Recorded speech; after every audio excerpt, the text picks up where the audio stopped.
mul teinekord masendus peale tuleb ja kõigest täiesti kopp ette saab, siis aitab ainult üks pisike jalutuskäik looduses. Aga mida teha siis, kui metsateel tuleb selle vastu Eesti kõige suurema ekskavaatori kopp? Variante on 2. Kas minna mööda või astuda sisse?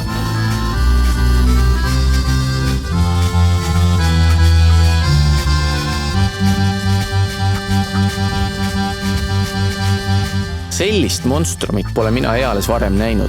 Kui juba kopp on selline, siis katsuge ette kujutada, milline pidi olema seda liigutav ekskavaator.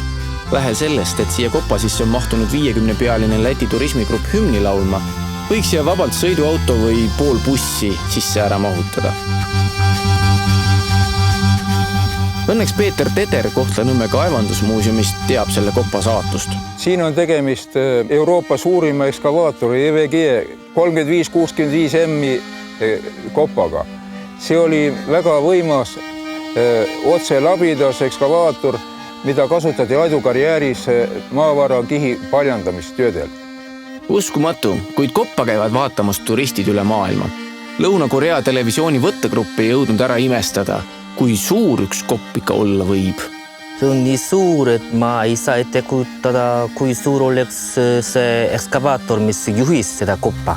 Tegelikult see on esimene kopp, mida ma nägin minu elus, siis ma ei tea, kuidas paistavad välja teised koppad, aga on väga imelik, väga suurpäraselt suur.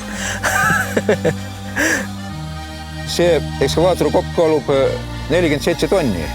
Ja kui seda vanarauda oleks ära müünud soodsal ajal, selle eest oleks võid saada 200 000 krooni. Tikudoos minu peopesal maksab pelgalt 10 senti, aga ise ma istun selle suure 200 000 rahahunniku keskel.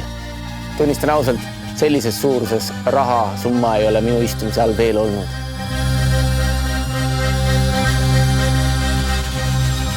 Lõuna-Korea võttegrupp nägi elus esimest korda koppa. Kopp oli ees. Mul on kopp ees.